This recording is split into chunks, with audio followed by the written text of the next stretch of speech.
We wanted to create a larger conspiracy.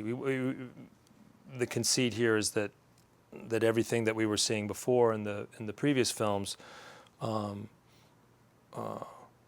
was sort of housed in one arena, and we're sort of saying you were only seeing one ring of the circus, and it's or one small portion of something that's much larger.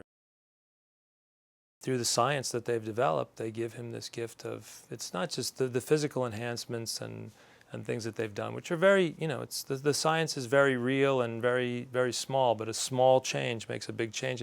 They give him, they make him enlightened.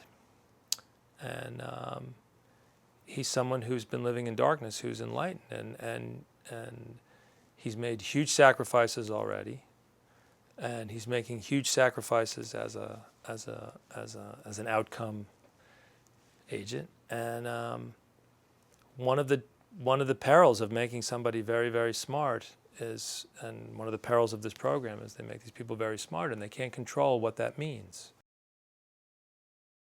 They're just as physically powerful as Jason Bourne and the rest. But there's an ability to blend in, and this intelligence and this emotional intelligence that they've been given, and this sort of amped neural capacity and neural tempo that's described in the film, they are really adaptive. And you see Jeremy really adaptive in the film in ways that we never approached with Jason Bourne. He goes to the lab in the Philippines, and he's a doctor, and he's here, and he's that, and he's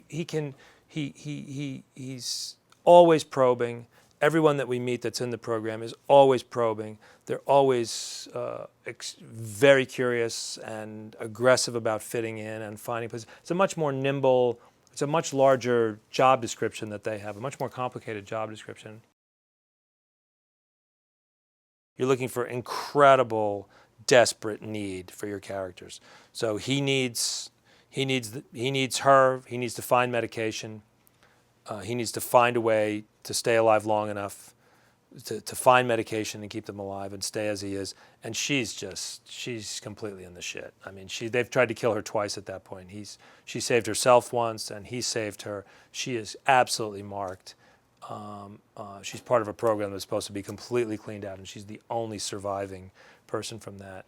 And they need each other in a way that's so fundamental. I've never written anything that two people needed each other as much. They are absolutely umbilically hinged together. They will not make it without each other in any way. I mean, there's no way that either one of them gets through without the other.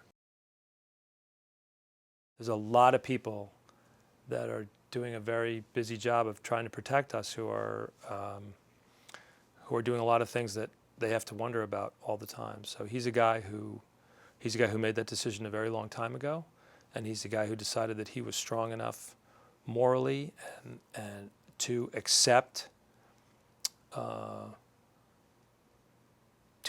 moral consequences of what he does, and he's decided that this is something that's really necessary to protect something that he really firmly believes in.